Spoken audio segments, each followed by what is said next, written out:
Hello students, आज हम करेंगे 10th क्लास का chapter acids bases and salts. ये हम पहले कुछ इसका पोर्शन कर चुके हैं।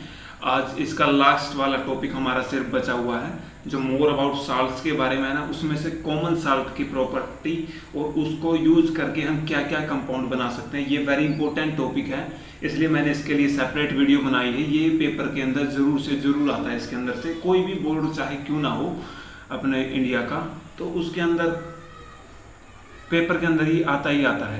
एक कोई ना कोई टॉपिक इनमें से जरूर आएगा। या तो इसके जो कॉमन साल्ट है इसके यूजेस के बारे में आएगा, या इसे कैसे बनाते हैं, या फिर इसके जो कंपाउंड बनते हैं इससे उनके बारे में आ सकता है, उनकी प्रॉपर्टी के बारे में आ सकता है, उनके यूजेस के बारे में आ सकता है। तो आज हम करने वाले हैं, शुरू करते हैं। हम पहले देख लेते हैं कौन सा टॉपिक है। ये हमारा चैप्टर है सेकंड चैप्टर के अंदर हम ये सारे पोर्शन कर चुके हैं। पहले वीडियो में हम पहले कई पार्ट इन वीडियो के बना चुके हैं। आज सिर्फ ये वाला पोर्शन हमारा बचा हुआ है। यहाँ से ये पीएच ऑफ साल्ट्स भी मैं साल्ट के बारे में आपको बता चुका हूँ, और आपको सिर्फ ये पीएच वैल्यू मैंने नहीं बताई शायद, और पीएच वैल्यू आप निकाल भी सकते हैं। मैंने एसिडिक साल्ट, बेसिक साल्ट और न्यूट्रल के बारे में बता दिया था, और उसी से रिलेटेड है कि पीएच वैल्यू कैसे बताते हैं साल्ट की। अगर वो न्यूट्रल साल्ट है, न्यूट्रल साल्ट होगा तो उसकी पीएच वैल्यू क्या होगी? पीएच वैल्यू उसकी 7 होगी। ठीक है, ये वाली पीएच वैल्यू उसकी 7 होगी अगर न्यूट्रल है। ये मैं लिख भी दूंगा आगे बुक में, ये जो आपके नोट्स है उसके अंदर आपको मिल जाएगा। यहाँ से आगे हमें टॉपिक करना है। इससे आगे वाला टॉपिक है ना, जो ये है हमारा मेन टॉपिक आज का, ये chemical from common salt. Common salt से कौन से हम केमिकल बनाते हैं, और ये कैसे बनता है, इससे निकलता क्या है, इससे क्या बनता है, इसका नाम क्या होता है अगर इसको लिक्विड में कन्वर्ट कर देते हैं, वाटर इसके साथ ऐड कर देते हैं, या फिर हमें साल्ट कहाँ से मिलता है, और कैसे हमें, जैसे रॉक साल्ट के बारे में हम भी बताएंगे कि रॉक साल्ट कौन से होते हैं, वो कैसे बने थे, तो उनके बारे में चलो शुरू करते हैं। सबसे पहले मैं ये बता देता हूँ आपको पीएच के बारे में।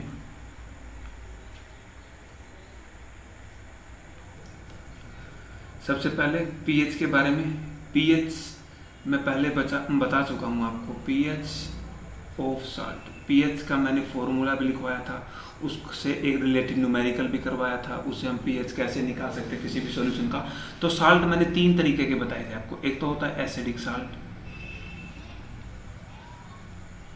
एक होता है बेसिक साल्ट। अगर आपको नहीं पता है एसिडिक साल्ट, बेसिक साल्ट, तो आप पिछले वाली वीडियो में जाके इसको जरूर देखें, तभी आपको समझ में आएगा। न्यूट्रल साल्ट, ये पेपर के अंदर जरूर आते हैं। ये भी एसिडिक साल्ट, बेसिक साल्ट कैसे बनते हैं, या फिर इनको बनाने के लिए कौन से हम कंपाउंड यूज करते हैं। अब एसिडिक साल्ट है, एसिडिक साल्ट क्या होगा, पीएच वैल्यू इसकी 0 to 7 होगी। मतलब कि पीएच हम इसकी जो वैल्यू लेंगे ना, लेस देन 7 के अंदर ही होगी। और बेसिक साल्ट के अंदर होगी 7 से 14, मतलब कि 7 से ऊपर वाली वैल्यू, पीएच ग्रेटर देन 7। और न्यूट्रल के अंदर क्या होगी 7, तो पीएच यहाँ पे हमारी आएगी इक्वल टू 7। तो ये न्यूट्रल, ये पीएच वैल्यू ये आप भी निकाल सकते थे। वैसे मैंने लिख दिया, आपको नोट्स मिल सकते हैं, इससे नोट्स आपके आसानी से आपको मिल जाएंगे, ताकि आप आसानी से इसको तैयार कर सकें अपने एग्जाम्स के लिए, या कुछ सीखना है तो उसी के लिए भी आपको नोट्स ज़रूर चाहिए। पीडीएफ की फॉर्म में आपको जो डिस्क्रिप्शन का लिंक है ना उसके अंदर मिल जाएगी आपको। तो आज का हमारा टॉपिक था, जो मेन टॉपिक है कॉमन साल्ट। कॉमन साल्ट से रिलेटेड कौन से हम इससे सब्सटेंस बनाते हैं, और कहाँ पर हमें ये मिलता है, कैसे हमें सॉलिड की फॉर्म में भी मिल सकता है, या फिर हमें जो सी वाटर होता है वहाँ से भी हम निकालते हैं इसे। तो कॉमन साल्ट, पहले कॉमन साल्ट का पता होना चाहिए। कॉमन साल्ट है क्या? कॉमन साल्ट है NaCl। ये एग्जाम में पूछा जा सकता है, सोडियम क्लोराइड का कॉमन नेम क्या है?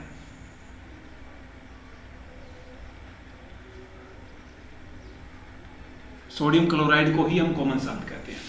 कॉमन साल्ट ये, अगर हम इससे सोल्यूशन तो बाद में लगाएंगे, ये हमें मिलता कैसे? जैसे एक तो हमें सी वाटर से निकाल सकते हैं, इसे सी वाटर को इवेपोरेट करके हम निकाल सकते हैं, जैसा कि दांडी मार्च में महात्मा गांधी जी ने किया था। महात्मा गांधी जी दांडी मार्च में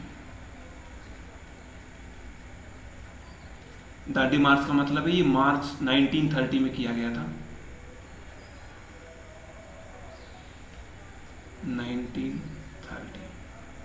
1930 ये आप सन याद कर सकते हैं। दांडी मार्च कब हुआ था? 1930 में किया गया था, ये महात्मा गांधी जी के द्वारा। इसके अंदर क्या किया गया था कि वाटर से, समुद्र से नमक निकालने का जो कानून था ना, नमक कानून, वो तोड़ा गया था। तो हम ये जो नमक बनाते हैं ना समुद्र से, ये इवेपोरेट करके बनाया जाता, सी वाटर को इवेपोरेट करके।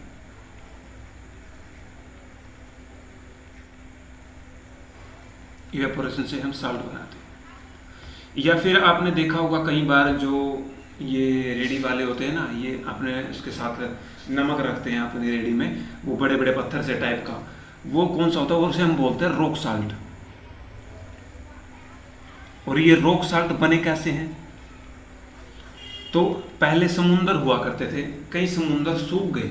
वो समुंदर कौन सी एज के थे? ये एज पूछी जा सकती है आपसे, BYOGEN, बायोजीन एजिस। एजिस मतलब एक युग था बायोजीन एजिस का, उसके अंदर समुंदर हुआ करते थे और समुंदर इवेपोरेट हो गए तो क्या बन गया? रॉक साल्ट बन गए हमारे पास।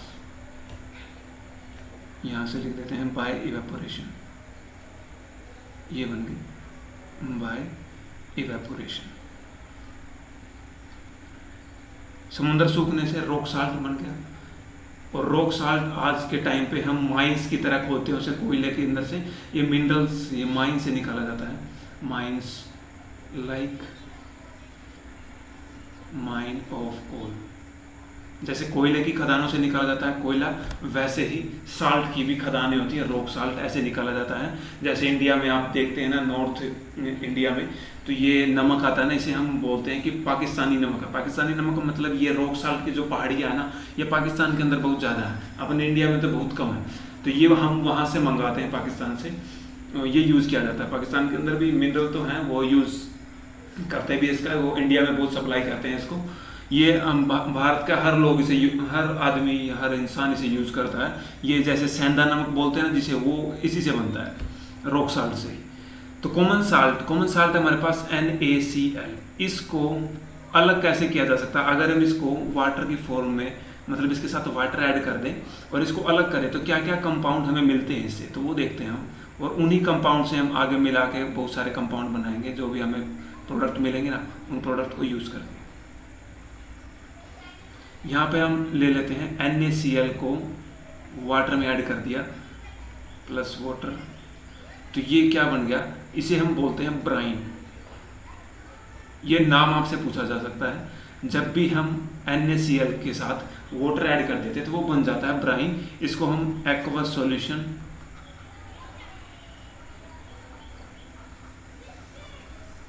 ऑफ NaCl कह सकते हैं।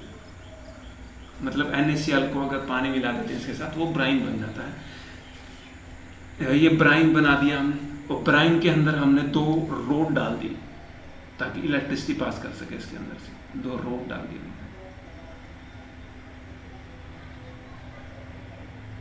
एक तो ये रोड डाल दी हमने, एक इस साइड से रोड डाल देते हैं।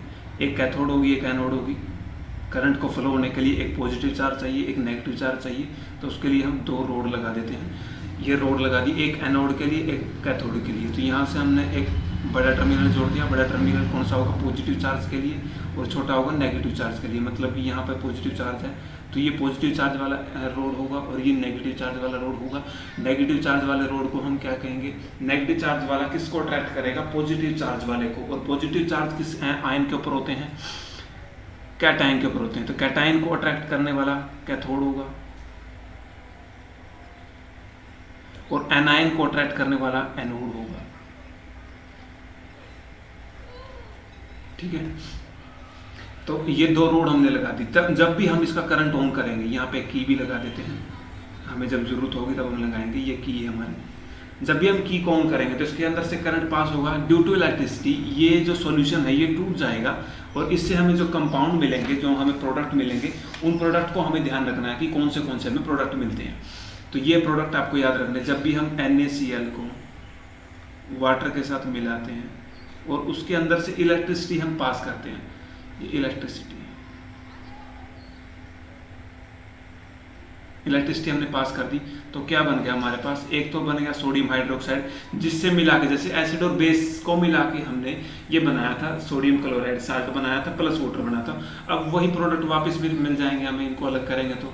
लेकिन यहाँ पर हाइड्रोजन और क्लोरीन HCl के फॉर्म में नहीं मिलते, हाइड्रोजन और क्लोरीन दोनों अलग मिलते हैं हमें गैसेज की फॉर्म में। ये भी गैस है और ये भी गैस है, दोनों गैसेज है। अब ये जो क्लोरीन गैस मिली है ना, इसको यूज करके हम एक कंपाउंड बनाएंगे आगे। जो कंपाउंड बनाते चलेंगे ना, इसी से पता चलेगा कौन से कंपाउंड बनते चलेंगे। अब इलेक्ट्रिसिटी पास होने के बाद ये हमारे कंपाउंड बन गए। अब यहाँ से हमने क्लोरीन गैस, ये क्लोरीन गैस बनाने के लिए यूज होगी पहला कंपाउंड ब्लीचिंग पाउडर। अब जब इससे सब्सटेंस बनते हैं ना, वो हम यूज करेंगे, वो बनाएंगे और उनकी प्रॉपर्टी देखेंगे। तो पहला कंपाउंड बनेगा ब्लीचिंग पाउडर। ब्लीचिंग पाउडर कब बनता है, जब भी ब्राइन सॉल्यूशन, ये ब्राइन होता है पूरा का पूरा, ये पूरा का पूरा ब्राइन है, ठीक है। तो आपके पेपर के अंदर दे सकते हैं व्हाट इज ब्राइन, ऑप्शन में दिया होगा NaCl + H2, NaCl + H2, NaCl + Cl2, NaCl + HCl, तो कुछ भी आपको मिल सकता है। तो ब्राइन होता है NaCl + H2O, ठीक है। इससे हमें क्या मिला, ये प्रोडक्ट मिला हमें क्लोरीन गैस। इस क्लोरीन गैस को हम यूज करके बनाएंगे ब्लीचिंग पाउडर। तो इसको बनाने के लिए हमें क्या चाहिए, एक हमें स्लैग्ड लाइम चाहिए, ये स्लैग्ड लाइम बोलते हैं इसे, या फिर लाइम वाटर बोल सकते हैं।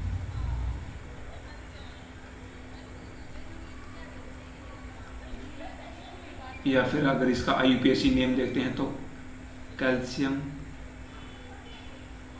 हाइड्रोक्साइड, ठीक है। कोई भी नाम दिया हो, ये तीनों एक ही चीज होती है। अगर इसके साथ हम ये जो क्लोरीन गैस हमें मिली थी ये ऐड करते हैं तो हमें एक कंपाउंड मिलता है कैल्शियम हाइपोक्लोराइड, जिसे बोलते हैं ब्लीचिंग पाउडर। ये बन गया हमारा ब्लीचिंग पाउडर का फॉर्मूला।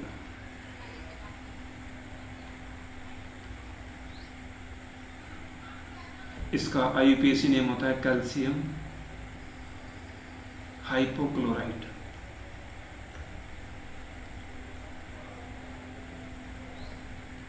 ये आपसे बहुत ही कम पूछा जाएगा, लेकिन इसका कॉमन नेम है, ये बहुत इंपॉर्टेंट है। आपसे पूछा जाएगा गिव द फॉर्मूला या right the formula of bleaching powder, तो आपको याद रखना पड़ेगा CaOCl2, ये नाम होता है इसका। और बाद में क्या बनता है हमारा, वाटर,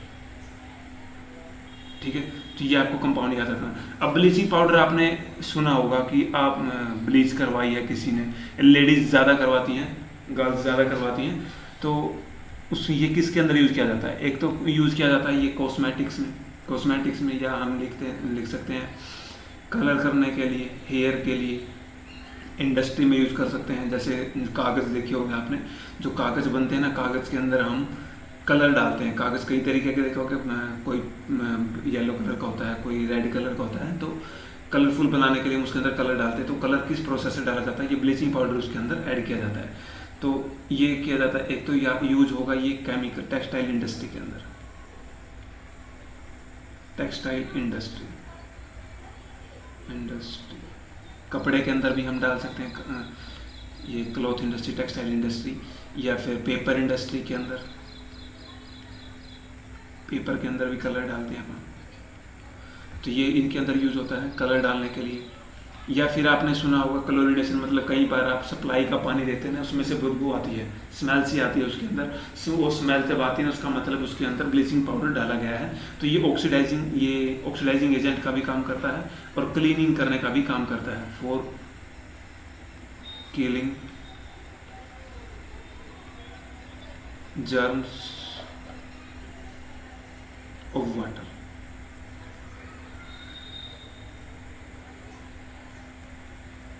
वाटर के अंदर से जर्म्स को मारने के लिए भी यूज किया जाता है। या आप लिख सकते हैं कॉस्मेटिक के अंदर भी यूज किया जाता है।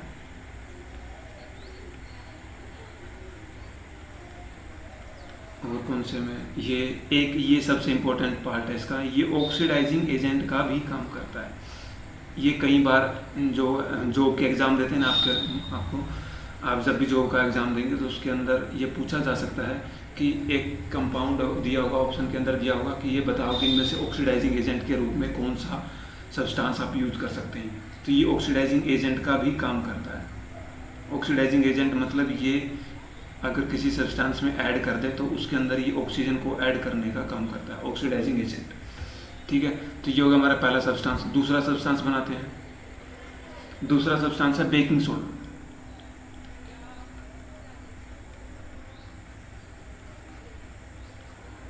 बेकिंग सोडा मतलब, बेकिंग का मतलब कुछ पकाना होता है।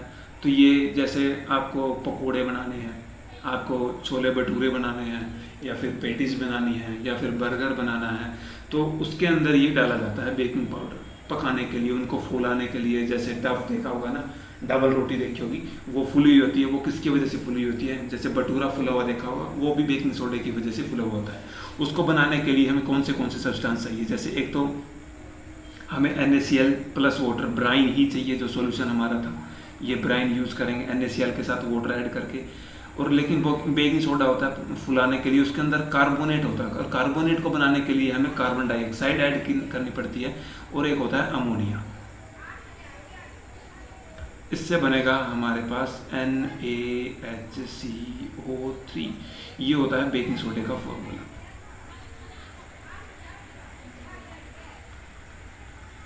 और इसका ये तो कॉमन नेम है। अगर इसका IUPAC नेम पूछे तो सोडियम हाइड्रोजन कार्बोनेट या सोडियम बाइकार्बोनेट भी हो सकता है। Sodium hydrogen carbonate. ठीक है, और एक सब्सटेंस और बनता है, जैसे अमोनिया बच गया, अमोनिया का बन जाएगा अमोनियम क्लोराइड, NH4, क्योंकि जो NaCl के साथ क्लोरीन है ना, वो बाहर चली जाएगी, ये क्लोरीन इसके साथ ऐड हो जाएगी, और एक हाइड्रोजन यहाँ से बचेगा हमारे पास, वो भी इसके साथ ऐड हो जाएगा, तो ये बन जाएगा अमोनियम क्लोराइड। AMM आएगा।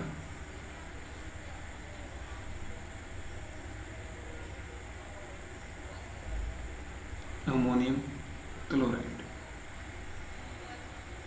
ठीक है, ये आपको नाम याद रखना पड़ेंगे, क्योंकि आपसे जैसे CBSE के अंदर कई बार ये क्वेश्चन डाल दिया जाता है कि एक X कंपाउंड बनेगा अगर हम NaCl को और H2O को ऐड कर देते हैं, उसके साथ कार्बन डाइऑक्साइड, उसके साथ अमोनिया ऐड कर देते हैं, और यहाँ पे डाल देगा कि एक X कंपाउंड बना है, और एक जो अलग से प्रोडक्ट जो हमारे पास बना है वो बेकिंग सोडा है, तो उस कंपाउंड का नाम बताओ, तो क्या आएगा? Ammonium chloride. ऐसे ही क्वेश्चन डाले जाते हैं पेपर के अंदर।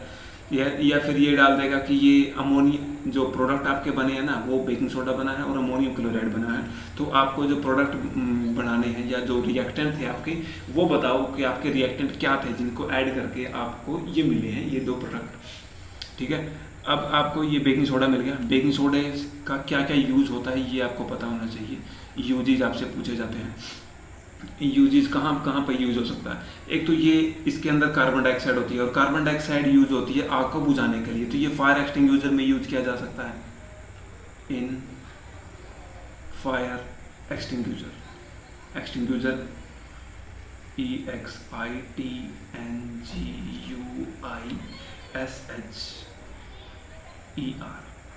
ये स्पेलिंग भी आपको याद रखनी है। एक्सटिंग्विशर्स लिख सकते हैं, इन फायर एक्सटिंग्विशर में यूज होगा। दूसरा कहाँ पे यूज कर सकते हैं? बेकरी के अंदर यूज कर सकते हैं। बेकरी मतलब जहाँ पर ये डबल रोटी, बर्गर ये बनाए जाते हैं ना, ये होती है बेकरी। बेकरी के अंदर यूज किया जाता है। और कहाँ पर ये एक बेस होता है, तो बेस को हम किस में यूज कर सकते हैं? एंटासिड के फॉर्म में यूज हो सकता है। एंटासिड का मतलब होता है कि ये एसिडिटी को खत्म करने का काम करता है। ठीक है, अगर आपके पेट के अंदर ये लिख देता हूँ, 4 न्यूट्रलाइजिंग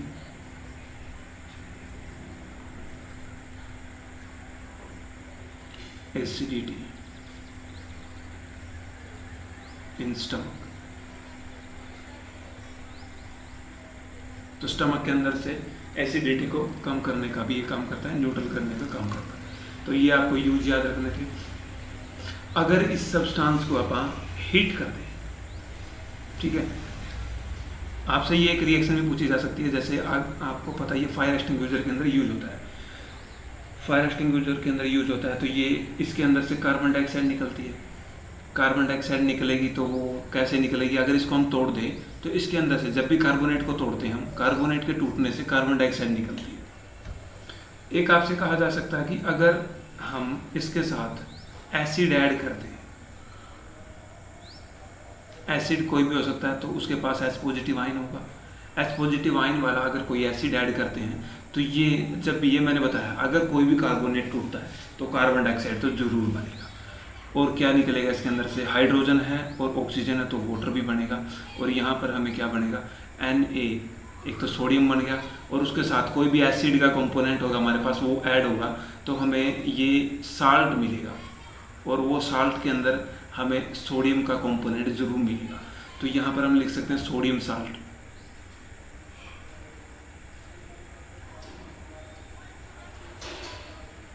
ठीक है, ये आपसे रिएक्शन पूछी जा सकती है कि कभी भी जब इसको बेकिंग सोडा को हम एसिड के साथ ऐड करते हैं, ये कोई भी एसिड है, तो क्या कंपाउंड बनते हैं, तो कार्बन डाइऑक्साइड निकलती है। यहाँ से इस रिएक्शन को करा के भी हम कार्बन डाइऑक्साइड निकालते हैं, और कार्बन डाइऑक्साइड आग बुझाने में यूज होती है, तो फायर एक्सटिंग्विशर में भी यूज हो सकता है। ऐसे ही एक और, अगर हम NaHCO3 को हीट कर दें तो हमें मिलता है Na2CO3। ये हमारा वाशिंग सोडा होता है, वाशिंग सोडे में भी यूज होगा। Na2CO3 plus carbon dioxide plus water. ये तो आपको याद रखना ही रखना, अगर कोई भी कार्बोनेट टूटेगा तो कार्बन डाइऑक्साइड जरूर बनेगी। और अगर हम इसको हाइड्रोजन कार्बोनेट वाले को गर्म करते हैं, हीट करते हैं, तो ये सिंपल बिना हाइड्रोजन वाला कार्बोनेट बन जाता है और वाटर बचेगा। तो ये रिएक्शन आपको याद रखनी है कि हम हाइड्रोजन कार्बोनेट से कार्बोनेट को कैसे कन्वर्ट कर सकते हैं, बाय हीटिंग। ठीक है, ये सोडियम हाइड्रोजन कार्बोनेट था,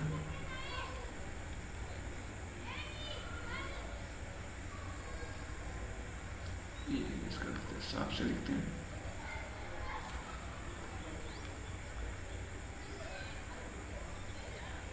सोडियम हाइड्रोजन कार्बोनेट, और ये है सोडियम कार्बोनेट।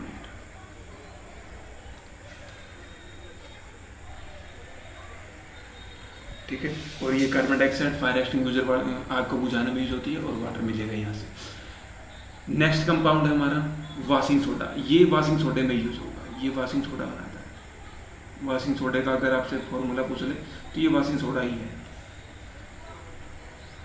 तो आपसे कहा जा सकता है कि बेकिंग सोडे को यूज करके वाशिंग सोडा बनाइए, तो वाशिंग सोडा कैसे बनेगा, बेकिंग सोडे को हीट कर दो तो वाशिंग सोडा बन जाएगा। तो ये अगला अपना थर्ड टॉपिक, थर्ड ही आ गया, थर्ड वाशिंग सोडा।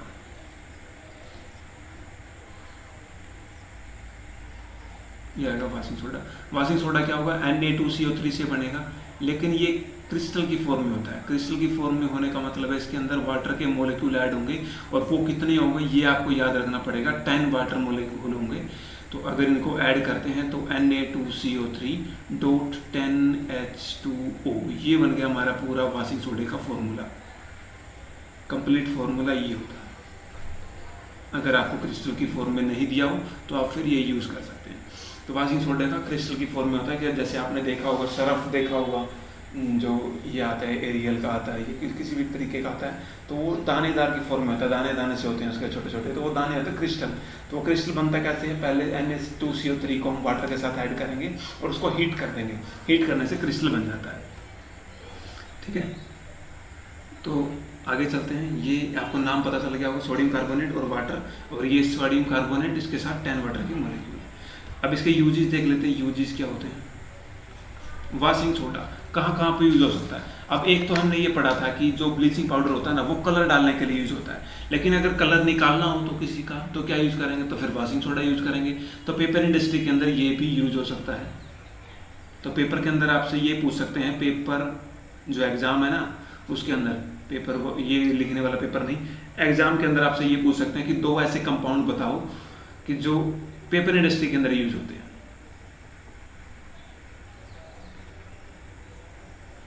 एक तो था हमारा ब्लीचिंग पाउडर जो कलर डालने के लिए यूज किया जाता है, और एक होगा जो कलर निकालने के लिए यूज किया जाएगा, तो वो होगा वाशिंग सोडा। ये कलर साफ करने के, जैसे कि आप जो रफ कॉपियाँ हो जाती हैं, जो भर जाती है, उसको बेच देते हैं कबाड़ी वाले से, तो कबाड़ी वाला क्या करता है, उसको आगे जाके बेच देता है, और वो कॉपी जो कॉपी थी आपकी वो फिर से यूज होती है, और उनसे नए पेज बनाए जाते हैं। कैसे बनाए जाते हैं, उनको साफ किया जाता है। साफ किससे करेंगे, वाशिंग सोडा को यूज करके पेपर इंडस्ट्री के अंदर। ठीक है, और ये बोरैक्स बनाने के लिए यूज होता है, borax prepare from washing soda. Borax का आपको फॉर्मूला याद रखना, ये पूछा जा सकता है, Na2B4O7, ये होता है बोरेक्स। ठीक है। थर्ड कहाँ पे यूज हो सकता है, और ये आप इसका परमानेंट हार्डनेस, वाटर की परमानेंट हार्डनेस को रिमूव करने के लिए भी यूज कर सकते हैं इसे, फॉर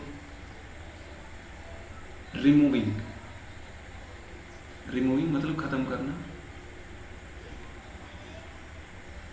द परमानेंट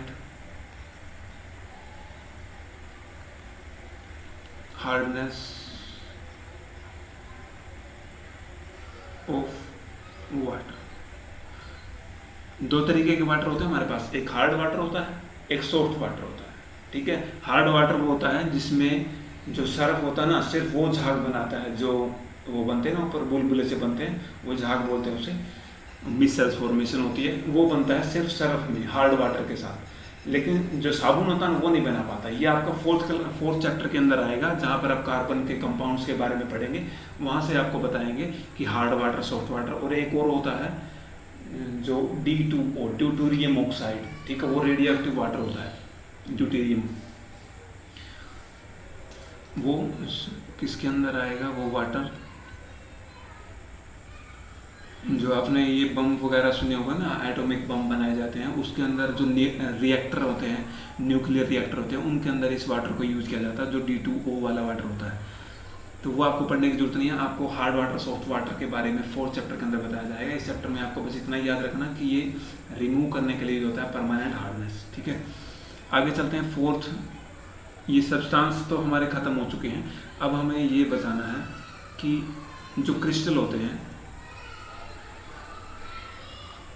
क्रिस्टल जो ये बनाया था ना, ये क्रिस्टल था, ये हमारा ये क्रिस्टल ही था, Na2CO3.10S2 वाटर मॉलिक्यूल के साथ।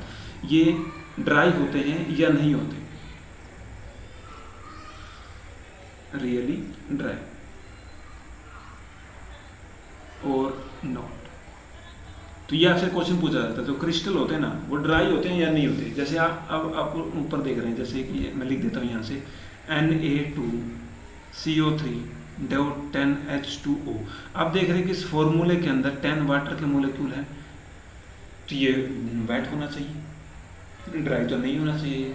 तो हम देखते हैं, लेकिन अगर इसकी प्रॉपर्टी चेक करते हैं तो ये हमें ड्राई दिखाई देता है। ड्राई क्यों होता है, ये जो 10 वाटर मोलिक्यूल है ना, ये ऐड करने के बाद हमने इवेपोरेट कर दिए, और इवेपोरेट होने के बाद जो सॉलिड बना ना, ये इसके क्रिस्टल स्ट्रक्चर को बनाने के लिए यूज होता है, ना कि ये इसको गीला करने के लिए यूज होता है। तो ये गीले नहीं होते, क्रिस्टल्स आर ड्राई होते हैं, ये गीले नहीं होते। सारे के सारे क्रिस्टल, जो भी क्रिस्टल होगा, कोई भी क्रिस्टल हो सकता है। 2-3 क्रिस्टल आपकी बुक में दिए हुए हैं, जैसे कॉपर सल्फेट। कॉपर सल्फेट के साथ होते हैं 5 वाटर के मोलिक्यूल, ये भी ड्राई होता है। और कौन सा, एक और दिया हुआ है, calcium sulphate .2H2O, calcium sulphate, ये भी ड्राई होता है। तो ये वेट नहीं होते, ये ड्राई होते हैं सारे के सारे। लेकिन ये कंपाउंड बहुत इंपॉर्टेंट है, ये आपसे पेपर में पूछा जा सकता है। ये क्या होता है, कैल्शियम सल्फेट .2H2O, ये होता है आपका जिप्सम। और ये जिप्सम कैसे बनाया जाता है, ये जिप्सम बनाने के लिए हमारे पास होना चाहिए POP, प्लास्टर ऑफ पेरिस। और प्लास्टर ऑफ पेरिस का फॉर्मूला क्या होता है, POP, प्लास्टर ऑफ पेरिस। ठीक है, ये इसका हम आपको पहले फॉर्मूला याद होना चाहिए, तभी आपको पता चलेगा कि इसको यूज करके कैसे हम बना सकते हैं। ये होता है प्लास्टर ऑफ पेरिस। ये दोनों इसके क्रिस्टल के फॉर्मूले ये आपको याद रखने, कैल्शियम सल्फेट के। ये आपकी बुक के अंदर दोनों अलग अलग से टॉपिक दिए हुए हैं, प्लास्टर ऑफ पेरिस या ये जिप्सम, दोनों कहाँ पे यूज होते हैं और कैसे ये बनते हैं। तो कैल्शियम सल्फेट, ये आपको फॉर्मूला याद रखना प्लास्टर ऑफ पेरिस का। प्लास्टर ऑफ पेरिस कहाँ पे यूज होता है, ये आप यूज करते हैं जैसे कि फ्रैक्चर आ जाए, उसको बांधने के लिए यूज किया जाता है। जैसे हाथ पे प्लास्टर देखा होगा ना, हेड प्लास्टर लिख देता हूँ मैं, फॉर प्लास्टर देखा होगा ना आपने, हाथ पे पैर पे बंधा हुआ, जिसके हाथ पैर टूटे होते हैं, वो प्लास्टर फ्रैक्चर को जोड़ने के लिए यूज किया जाता है। ये ताकि एक जगह पर फ्रैक्चर रहे, ज़्यादा मूव ना कर पाए, मूव होगा तो उसमें दर्द होगा, पेन ज़्यादा होगा। या फिर टॉय बनाने के लिए यूज़ किया जा सकता है ये, ठीक है, या फिर डिजाइनिंग के लिए यूज़ किया जा सकता है।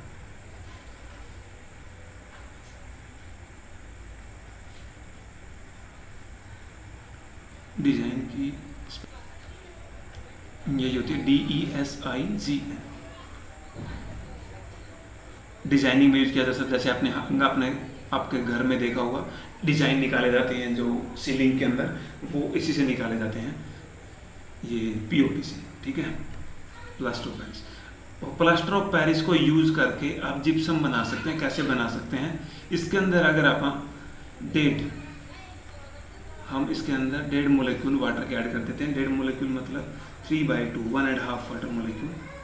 ये अगर हम ऐड कर देते हैं तो क्या बनेगा? और ये ऐड करने से पहले आपको याद करना चाहिए कि ये जिप्सम बनाने के लिए यूज़ किया। अगर हम जिप्सम से इसे बनाना चाहें तो भी बना सकते हैं। ये जिप्सम का फॉर्मूला लिख देता हूँ मैं, CaSO4.2H2O। तो ये हमारा जिप्सम बन गया। लेकिन अगर आपको कह दें कि जिप्सम से प्लास्टर ऑफ पेरिस बनाओ तो क्या होगा? तो CaSO4 को हम हीट कर देते हैं 373 केल्विन पे। ये आपको याद रखना है। ये .2H2O है, जिप्सम है ना। जिप्सम को तोड़ने का ये फॉर्मूला होता है, CaSO4.1H2O बन जाएगा और ये बन जाएगा हमारे पास 1.5 मोलेक्यूल ऑफ वाटर, ठीक है। तो ये बन जाएगा POP। तो आप POP से तो जिप्सम बना सकते हैं और जिप्सम से आप POP बना सकते हैं। तो आप दोनों को यूज कर सकते हैं। अगर आपसे नाम पूछा जाए तो जो POP है, POP का अगर साइंटिफिक नेम पूछा जाए तो क्या होगा? Calcium sulphate. पहले तो ये फॉर्मूला आपको दिखाई दे रहा होगा CaSO4 से, लेकिन पीछे हाफ मोलेक्यूल है तो हाफ को हम लिखते हैं हेमी। जैसे हेमिस्फीयर आधा होता है ना, तो ऐसे ही आधे मोलेक्यूल के लिए हेमी लिख देंगे, Hemy hydrate,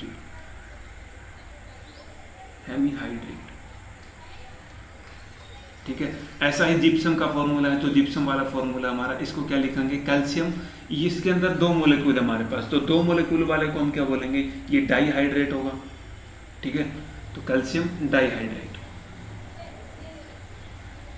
calcium sulphate dihydrate, calcium sulphate